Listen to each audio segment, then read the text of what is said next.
hi, Hagay Makov. I'm a Skypath Business Development VP.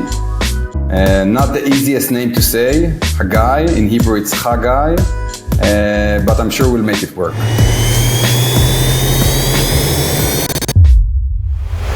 You have a lot of confidence in me, man. You know, Americans are not good at difficult names, or not even difficult names, just names that aren't Chris or Justin. So if I butcher your name, I do apologize.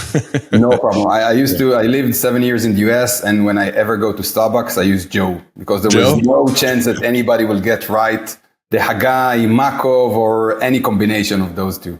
I love it. That's so funny. Joe. Now, whenever I hear the name Joe at Starbucks, I'll probably go to Starbucks after this, honestly. But if I ever hear someone say Joe, I'm going to just automatically assume that's not the real name. Exactly. I assume there are a few Joes in Starbucks that are asking their coffee. Yeah, probably. Yeah, I know a couple of Joes, so probably. But now it's ruined for him. They can't be Joe anymore. I'm just going to come up with a new name for him. I'm going to call him Hagay. How about that? Sounds great. All right. Well, Hagay, hopefully I said it correctly, but welcome to the podcast.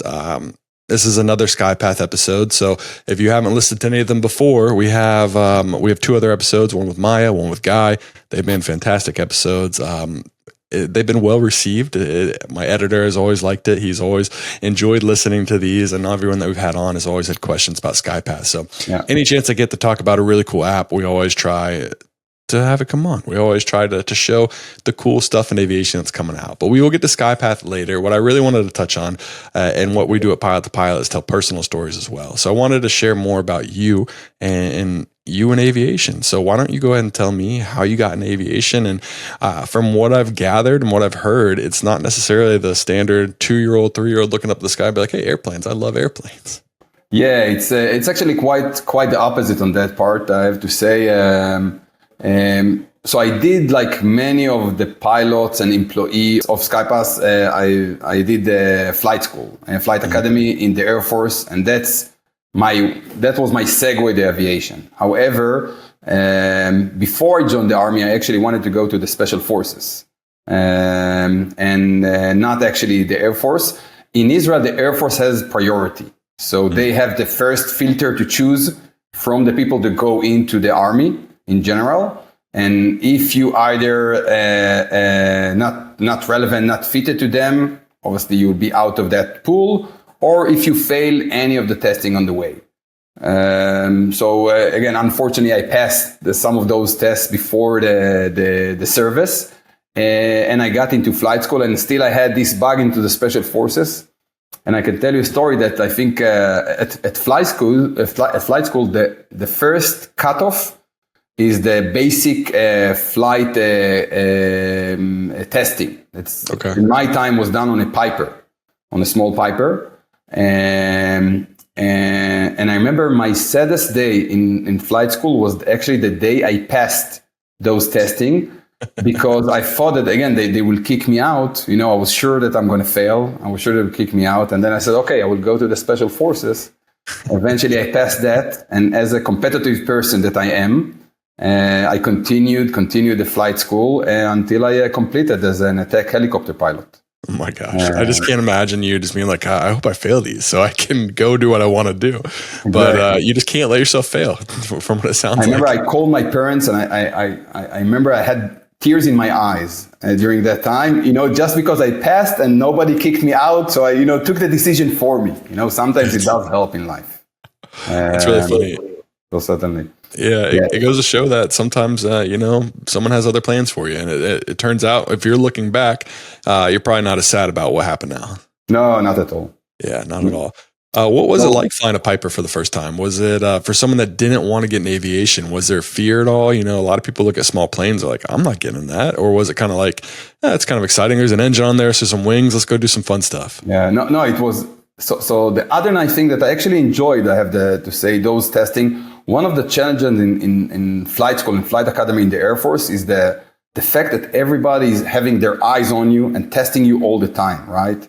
And that usually creates a lot of pressure. And beside the fact that it affects your performance, it's also affect the enjoyment that you have from that experience in life. And I have to say, I actually quite enjoyed my first piper flying. Again, not that I excelled there. I wasn't that amazing, but the experience, and I didn't feel any failure feeling or something like that, or any high stress. I just enjoy, seeing everything from above like that, getting my checklist done, succeeding in some of the drills and skills that they ask us to do. And it was it was a fun time for me. That again, maybe that was of the reason I passed, to a certain level. But I wasn't suffering that much, even though you had the spotlight on you and everybody's testing you and giving you a grade for anything you're doing. That's part of the challenge of being a pilot in the Israeli Air Force, in general, I would say. Yeah, and you sound like a guy that that likes the pressure, that likes the challenge. Some people don't want to be between a rock and a hard place. It sounds like you might thrive in those situations. Has it always been that case? I don't know if I thrive, but I can compete. Let's say it like that, and I push myself in those situations. I would say it like that. It brings you to the edge. So, and a lot of the time, that edging part brings the best of you, right? And that's what you want in those kind of situations. Do you think that was a learned skill, or is that something you're born with? Good question. I think it's both. I think you have to have like a baseline in your like genetics, in the skills that you grew up with. But I think, and I can tell you quite honestly, that flight school changed a lot in me, right? Yeah. It's kind of re-education to a certain level. The whole Air Force experience. And it's something that I take all the way today, right? To my job, to my hobbies, to my kids, to analyze whatever you're doing, to find what you're doing good and what you're doing bad, to learn how to improve it efficiently, right? Because one of the things, everybody can be a pilot, right? Mm-hmm. Everybody can be a pilot in the Air Force. That's like that. Besides that, everybody can be a pilot. But everybody can be a pilot in the Air Force. The issue is how quickly can you learn and how quickly can you improve, right? And will you do again mistakes or errors that you did in the past, right? Because you want to learn and improve from them. And I think that's the challenge. Eventually, you want pilots to get better and better and better all the time. And achieve and not get to their ceiling so quickly. And that's part of the things. Flying an aircraft, basically, it's not the biggest challenge in life, right? Everybody can do it. Absolutely. And I think part of the issue is just the mentality that you have when you're in there flying, right? You have to be able to not be afraid to make mistakes. You can't be hesitant. You just have sometimes not making a decision is the worst decision you can make, right? Correct. Like you make a decision and you rely on your training, you rely on your CFI and you figure it out. This is something you got to do. And that's something that isn't easy for everyone to kind of wrap their brain around. And another one is constructive criticism, understanding that constructive criticism will create a better pilot, a better person, more competitive in you. Don't take it the bad way. If you have a bad flight lesson and your instructor lets you know about it, you just got to take it, right? You just got to sit there. You got to, just take the beating up. I don't have a better word for it, but just take the beating and just come back the next day and realize that it's not personal. They're just trying to get the best out of you, and it's going to help you in flying and it's going to help you in your personal life. But a lot of times just figuring out a way to navigate criticism and navigate suffering and not doing great in adversity will help you become better, and you will do better in those situations when the more adversity you face. No, I totally agree with that. Totally agree.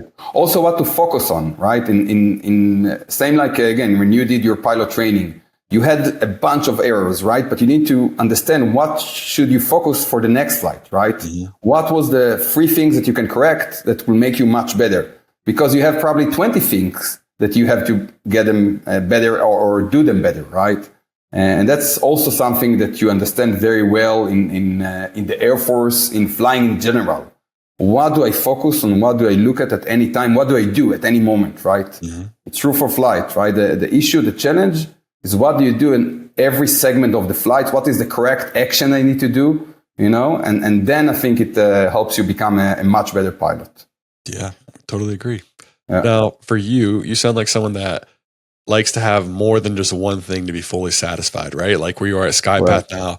What was it, or how was your kind of progression into not even getting to Skypath, but just you when you're in the Army, when you're in the Air Force, when you're doing your training, what was your mentality like? Were you weren't satisfied with just flying? What were you wanting to do? What was kind of your brain like? What was Hagay thinking at that time?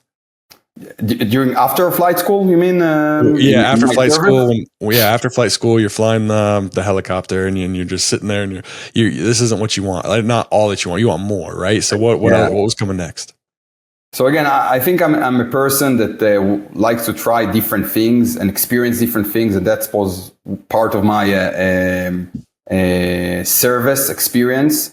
So I started first of all at Cobras, and then I really wanted to switch to a more advanced helicopter, the Apache, and that's something that affected. And I had also other hobbies that I wanted to try, and I actually tried them after my the end of my service. So, for example, transition into Apache, I did it as a reserve pilot, and that's really rare. It's a hard transition to do when you are actually reserve pilot, coming usually once a week, twice a week. Now you need to commit yourself for a few months and transition to a whole different aircraft while you are working, while you have family, while you have other obligations. So that was one challenge that I took. And again, helped me fulfill my life. And the other thing, I had other dreams. I actually I had the long old dreams of farming and ranching that I tried after the service. Yeah. So I did some ranching in Australia while I was there. Yeah. I did a few working vacation, I would say it like that, during my backpacking. Mm-hmm. So I did the ranching, and I did some dive master and dive instructor. By the way, one of the things I learned, I love the ranching, but I found out that I enjoy more working with people, right? And those creatures that walk on four, although they're amazing, amazing to grow, and amazing experience, still, I needed the communication, right? Yeah. So that's, for example, one thing that pushed me to my current career. And even when I started to work at Elbit System, which is a defense industry company, I started as a system engineer, but try to touch all the different segments or different portions of any kind of business, right? From development into testing, into teaching, into marketing. And that way I had the opportunity again to touch all these different aspects of any good business.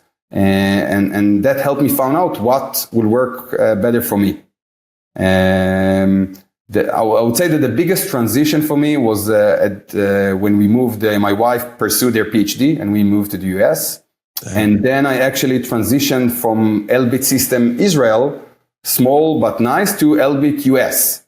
Again, the same company, the subsidiary, the US subsidiary. And again, seeing the US organization, the way that they work, and also that was my first role as a business development manager. That had me the opportunity to do exactly part of what I'm doing now.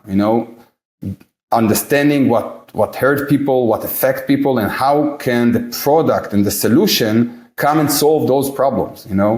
And be direct with people, see what actually what annoys them, what they require in order to improve their operation. And it's exactly like that. So those transition between the cattle, between the other diving instructor had the opportunity again to touch all these different aspects and find my way into Skypath. Yeah. What I think is really cool is, when you're young, you see social media, you see YouTube, you see Instagram, and you think that these people got, whether it's fame, whether it's money, whether it's success, you think it happened overnight. And I'm guessing that if someone was to look at your Instagram, if you had one, when you were ranching, your life would look much different than it does right now. So what I'm getting at is you took kind of every opportunity to kind of mold yourself into who you are now, like a well-rounded person. You took all these different experiences, which some might not want to do ranching. Some might not want to do this, but the point is that you kind of took every opportunity you had and you learned from these experiences and you built this wealth of knowledge. You might take something that you learned from ranching. You might take something that you learned from diving, whether it's to communicate with people, whether it's teamwork, whether it's building. I mean, when you're with a bunch of cattle, you got to figure out a way to get things done. You can't talk to them, like you said. So sometimes you're going to have people that you don't might necessarily connect with, but you still got a way to get it. You have to get the job done. But you were able to use all these experiences to come. And what I'm getting at is when you're 18 years old, you're not going to be as successful as, there's those one-off 18-year-olds, right? Whether they come from the right family, whether they just had the right opportunity, but you have to kind of put in the work and you have to enjoy the grind. Sounds like, I guarantee you if I asked you if you enjoyed everything that you did, you'd be like, it was the best time of my life. I loved doing the ranching. I'd do it again. I loved all that kind of stuff. But you have to enjoy the grind. You have to enjoy the process and don't be afraid to say yes to something that maybe isn't going to be the normal decision, right? Like I'm guessing all your friends didn't go ranching as well in Australia or become dive masters, but don't be afraid to say yes to those kind of decisions that not everyone's doing. And you never know what opportunities will come up in your life and how it's going to be able to improve yourself and just become a better person, whether it's 5, 10, 15, or 20 years down the road. No, totally. And every experience take you to the next one, right? And one example that relates to aviation, I told you I did that transition as a late age to the Apache, which is an advanced helicopter, glass cockpit, different armament equipment, different systems, a huge change for me, and going back to a student, I was almost 30. At that time, going back to be a student, you felt like you're going back to flight school. Mm-hmm. Now that's already a mentality that put you on the edge, right? Put you in a corner because, wait, I'm an experienced pilot. I did a lot of things, So now I'm back to a student that somebody that younger than me tells me how to fly now and things like that. But those are experiences that happen to you in life, right? I moved to the US. I had now a new company to work with, new people, new mentality, new culture. This is a new change. You need to learn how to adapt, how to fit yourself to those kind of environment. And just that fact of changing an aircraft, to me, it was a similar transition like that. Learning how to adopt myself, how to adjust myself to that new situation, to that new mentality. By the way, without affecting my success. Mm-hmm. Because becoming a student, you can also become, the small student that's, focused on the smallest drill and skill that you need to do. But you need to look at the bigger picture, right? You need to look how do you get yourself better without, by the way, doing a safety incidents. Yeah. Because that's always in flying, right? That takes you back. Every safety event that you have, you need to be a bit more cautious now, to take your spares, and that's part of the challenge. And that's a lot of things I learned, again, just from transitioning from one aircraft to another and at an older age, and seeing how that experience can affect other parts of my life. Absolutely. And I'm sure that was pretty humbling too. When all of a sudden you got this 21 or 18, however old they are, teaching you how to fly something. You're like, whoa, I got experience. It's like, you come to this new airplane, you switch airplanes, and whatever worked in the last airplane is not going to work in the new airplane. You're just kind of like, well, this is how we did in the old airplane. We're like, well, hey, old man, this is how we do it in the new one. All right. Correct. Correct. It's humbling and it's important. Like you said, growth is huge. If you're not growing and someone else is getting better than you. And we used to say, I played football in college, American football, I should say, not soccer. But we always said that if you're not getting better every day, you're technically getting worse and someone is getting better than you as well. So if it's important for you to grow and if that's a goal that you want, there's nothing better to do than change airplanes, change scenery, choose the hard subject, choose something that's difficult. It gets you out of your comfort zone and puts you in a fight or flight mode and see how you do. Totally. And also enjoy the road, right? Yeah. That's another thing. If you only think about the peak that you will get, eventually most of the time you're climbing, right? I want to talk a little bit more about Skypath now. So how did Skypath come about? Like you mentioned you're in the US, your wife's getting her PhD, you're working here. Was it just like someone was like, hey, a buddy from the military, hey, we got this new app working on, it's aviation and technology. We'd love to have you here. Or how did that all come together? So I think, again, at that time, we returned to Israel already. My wife finished her PhD and started a position here in Israel. And I started to work back in Elbit System Israel. Yeah. And I was managing now the international business development for the rotary wing division. So I was in charge on a lot of new business, and I had a good experience on that part. And I felt like I'm missing a big chunk of business that I'm not experienced. At that time, Elbit had some organization change. And our CEO, she and I served together in the squadron, had the opportunity to work in Elbit together. So we knew each other for a while. And she convinced me that's a great timing, a good opportunity. And I did that leap as well. And I said, if it's now or never, right? To a certain time. And I tried, and I have to say, same as my other experience, it's an incredible experience to work in this kind of industry. A bit more cutting edge technology, apps, the whole concept of software as a service. It's something that doesn't happen so much in the military aspect, right? In the defense industry. So this is aspect of the market that I was exposed to, and in this organization that I wasn't exposed in Elbit. And that's part of the reason I decided, to do this kind of transition. Mm-hmm. What excited you about Skypath when I called you? What was like kind of, not necessarily what did she say, but what was it the app? Was it the technology? Was it just the fact that you've been in aircraft, whether it's a helicopter, whether it's an airplane, and you had turbulence and you're like, wow, I really wish I knew when this turbulence was going to happen so I didn't have to come through this. What was it? So I think like every good business, first of all, I saw a problem that needs to be solved. That's the first thing. You like to solve problems, right? If it's just for the fun of it, it's not the same. So I saw, first of all, a problem that needed to be solved. Secondly, I saw actually a valid solution, a very good solution, patent, a unique solution that can actually, with the right distribution, with the right development, can actually solve the problem big time. And that's what the second part. And the third part, it was related to aviation. So for me, it was a transition was very natural, to this aviation segment. Again, different, not the defense industry, but still aviation, still related, still talking about with pilots, still talking about flying, still talking about your day-to-day experience. And I think that was the third part that connected me or hooked me into Skypath. Yeah. And how long ago have you been there? When did you make the transition to Skypath? So I'm now closing 3 years in Skypath. Oh, wow. Yeah. So there is a while, and we grew up quite dramatically in the last few years. Yeah. And we've been able to, first of all, grow in the commercial market. Major carriers that started using us more and more and understood the value that we can provide them in a very easy and seamless way. And recently, we are also growing on the business aviation market.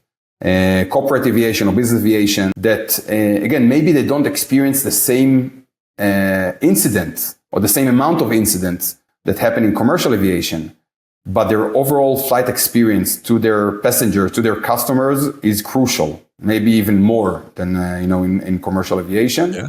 And that's part of the service that we provide or can provide. Yeah, well, I mean, just speaking on a previous life of mine, my last job that I was at, fractional, mentioned the company, but it's how do you make it the most personal flight possible, right? Like, how do you put the personal touch on it without going too far, right? There's a common line that you cross, but just being able to be like, oh, my iPad says there's gonna be turbulence in 15 minutes. Instead of just hitting like a seatbelt sign, you could be like, all right, I'm gonna go back and talk to the passengers real quick. Hey, there's gonna be turbulence in 15 minutes. We recommend you go to the bathroom now, or you sit down, put your seatbelt on, and that just helps out a lot. Or if you have if you know that the passenger doesn't like turbulence, then you can route around it and you don't have to say anything, and you make it as seamless and as easy as possible. And the best part with using Skypath is, we talked about this before we started recording, is you look down, it doesn't take long to interpret what's going on, right? You're like, oh, red's bad, orange bad. It's like, let's go away from that. So the hexagonal squares make it the hexagons makes it very easy to look at and deduce the color and see what's going on and be like, that's bad, let's go around.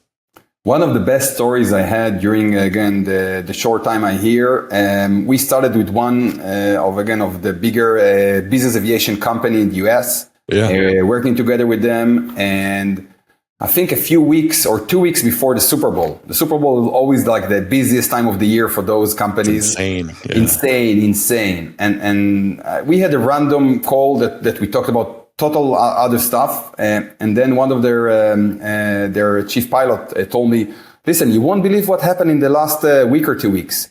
We started getting tons of phone calls from our passengers verifying if their crew for the flight to Vegas at that time, the Super Bowl was in Vegas, has Skypath's app. And for me, it was incredible, right? The busiest time of the year, that company is getting phone calls from passengers and customers telling them, please verify that Skypath is part of the, of my crew there or supporting the crew that's going to fly me. There is nothing better than that from our perspective. No, I agree. I mean, and it just goes to, we talked about in previous episodes, it's just for a pilot and for decision making, it's the overall toolkit, right? And adding another tool to that belt just makes things even easier. There can be an infinite amount of tools that you have, being able to use the ones you want in the right time and be able to deduce information very quickly makes it very important. So that's what Skypath does. Yep. Exactly. I asked Guy this question. I like this answer. I want to see what you do as well. I kind of put you on the spot, but let's say I'm an airline executive that you and Skypath have been trying to kind of get after and be like, hey, you need this app. This is why you need it. This is whatever. But we're stuck in an elevator. Let's say we got like 3 minutes. What's your elevator pitch to me? How would you sell it? I get it a lot now. The elevator speech is a big thing now to say. Yeah. So first of all, again, I want to verify that you have a problem, right? That's the first thing. I want to see that I'm solving something for you. So I'll first verify that you experience what I assume is the problem. That's the first part I'm start. Are you suffering, right, from those incidents, from those injuries, from that downtime, from that flight experience, from your passengers? Again, verify that that's what you have. And then the second part is, what do you say? If I can improve that dramatically with basically a download of an app. That's it. That's what you need to do, right? Download app, improve your life, get the best information you have in advance without you on the way at all. And that's part of the thing. Our app is doing the work for the pilot. You don't need to hold or move the iPad and verify that the iPad measured correctly. You can be totally busy with anything else and the app will notify you when you're encountering turbulence.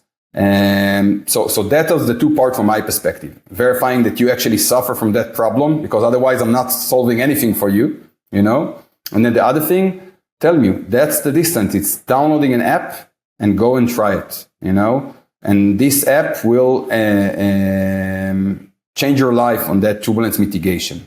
But that's the thing. You have to be ahead of the curve with this kind of situation, right? You have to envision where will the solution will be in 1 year, in 2 years, in a few years. And I think that's part of the vision that we try to present to our customers and prospects as well, right? To show them that we are expanding more and more, that we are improving our solution more and more. You said about football, right? You can't stay the same every day. If you did a practice and you didn't get better, you basically got worse, and that's the same with our solution. If they pass here a day and we didn't get better with more data, with more capabilities, with more redundancy, with more automatic and more AI involved in that, we got worse. And that's all of us. When we are coming here to work every day, we are trying to get that better and better. And eventually, I think our customers sees exactly that. They see that we are coming to work. We are coming to improve that. And we are coming even the minor errors to correct and get them better. Yeah. As someone who, as a company that's doing very well in their space, do you find it that you all compete internally to try to create the best app? Or is it like an external competition that kind of drives and makes you guys want to be the best? I think, right, you have a few people from the Air Force here. So obviously we compete, right? That's the first thing. We compete in everything, even in our fun days that we have outside of the office. There is some kind of competition involved there. Yeah. So we compete, but we keep it, I think, healthy competition, right? And not a bad competition. I think that's a secret. And by the way, that's true also for flying, right? you want to be better, or you want to even from your co-pilot, for example, you want to be better from him, but you don't want to ruin his flight or damage his whatever he's doing in order for you to look better, right?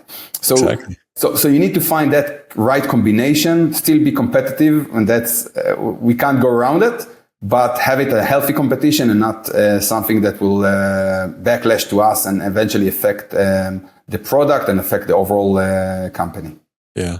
What's been your favorite kind of, from the 3 years you've been there, what's something makes you the most proud looking back on? Is it, I guess give me two answers, because I feel like you're going to say people wise, because it sounds like you like people, you like communication. So I figure there's going to be kind of a personable story there, and then also kind of a company technology or software story. I would say two things that I'm very proud of. First of all, we joined the RTCA. RTCA, are you familiar with that organization? Is that the Rotary? I think maybe. No, I don't remember the abbreviation, but they basically defined global standards for the FAA and for the Eurocontrol, actually. Oh, cool. And one of the things we did in 2.5 years ago when I joined here, we actually joined their turbulence committee and be able to share and improve safety for the overall community, you know? And again, as a business, it's not straightforward to do something like that, right? Because you're wasting time and effort. Nobody pays you for that, right? You're wasting a lot of time and effort and trying to help everybody. You are sharing a lot of your secrets and a lot of what you're doing. And for me, getting there and being involved there, it's a huge success. Being a crucial, I think we are a crucial member of that committee, the turbulence committee that I'm a member in. And for me, that's something I'm very proud of, that movement and that fact that we didn't look at ourselves, didn't look purely at the business success, and wanted to share our knowledge, our information, our vision with the global community, whether they are Europe or US. I think that's one crucial part. I think the other part that I'm proud, the fact that we are transitioning now or exposing this solution to the business aviation, corporate aviation market. Again, in commercial aviation, there was other solution. You could install on the aircraft a software that will do very similar to what we are doing. But that require an actual software installed on the aircraft. Okay? And for the business corporate aviation segments, it's totally irrelevant with all the different aircraft they have. So for me, that the fact that we open that market, that we are exposing ourselves, and the feedback that we are getting from customers, like that Super Bowl story that I told you, that for me the other major success, that we be able to shift this boat a bit to that market as well. And again, not look at the pure revenue line, but look at the overall advantage that we provide the community. Again, whether they are pilots, dispatchers, or even the regulator as the FAA, air traffic control, and so on. So that's part of the change we are trying to bring.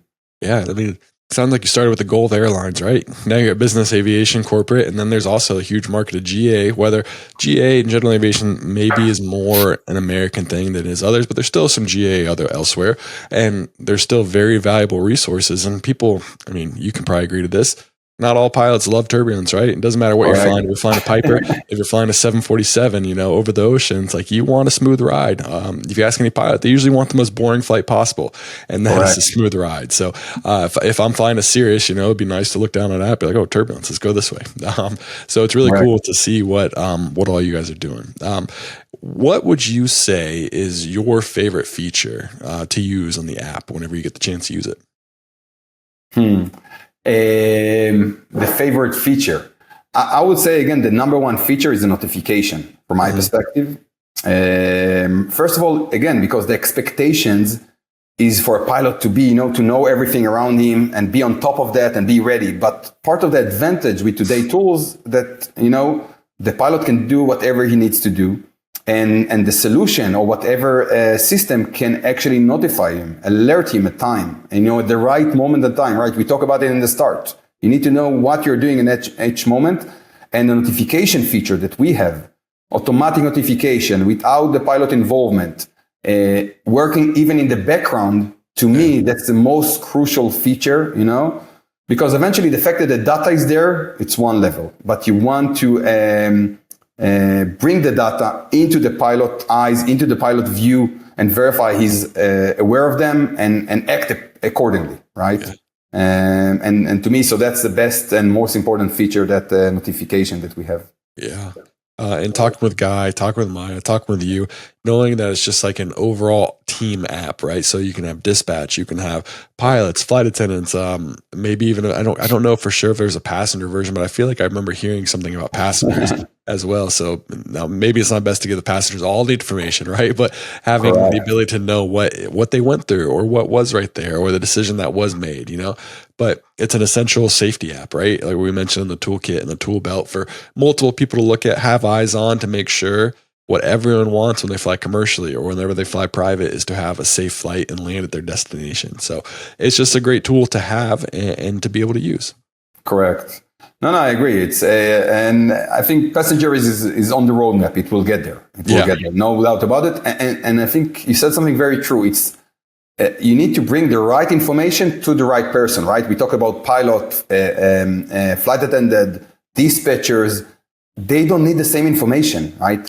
They don't need the same notification, right? Each of them needs different aspect of the information and in the right time and in the right method. And part of the challenge is not only presenting the data, not only bringing the data, but bringing the data at the right time, at the right level to this specific persona, And that's what we are trying to do with all our solution. And that include, again, the pilots, the cabin crew, the dispatchers, and hopefully to the passengers very soon as well. Yeah, absolutely. I mean, when you talk about what dispatchers need, they could be like, the amount of flights have deviated off this course, then they can make that reason. All right, well, if there's 20% of flights are deviating, we should probably go somewhere else. And pilots need to know what's happening now, what's happening in 15 minutes. And the dispatcher can help look down the road as well. So like it's a team effort, and just having the ability to have multiple eyes on safety just makes a big difference as well. Correct. If we talked about notification, in the notification feature for pilots, we give something like about 10, 15 minutes notification, right? And that's a reasonable time. They need to take a decent decision. But for the dispatchers, when he's maybe affect his planning, we give up to 1 hour notification. So that allows him plenty of time to decide, do I change the route? Do I notify? Do I verify if the crew is aware of that or not? And things like that. So again, fitting whatever solution you are providing to the right person in the right time. I think that's a crucial part of any good solution. Absolutely. Totally agree. And I think it's really cool what you guys have done. I have been a fan since I've used it. We talked about it before, but Skypath's great. I love to continue to see it get bigger, to continue to grow. And as I mentioned, just seeing it in everyone's iPad, right? Like whether it's GA and their Cirrus and their 152, whatever they're flying around, I think it's going to be really cool to use as a tool, or even in check rides, hey, show the examiner, be like, hey, look, this is what our route is going to look like. This is what the turbulence looks like. Just ease of mind for everything, check ride, flight, anything. I think it's just a must have. But yeah, I appreciate you coming on. It was a lot of fun to talk with you and share your story. I can tell from right away, like you and I are very similar. Competitive person. You sound like the closer. You sound like Maya calls you and be like, he's like, a guy, we need you. Come on in. I'm going to fly to Dubai to talk to these people. We need to make this happen.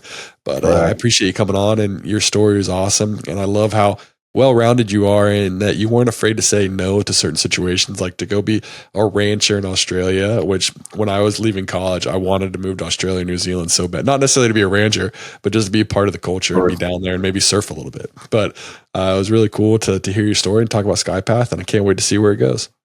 Same here. I appreciate the talk and all the good questions.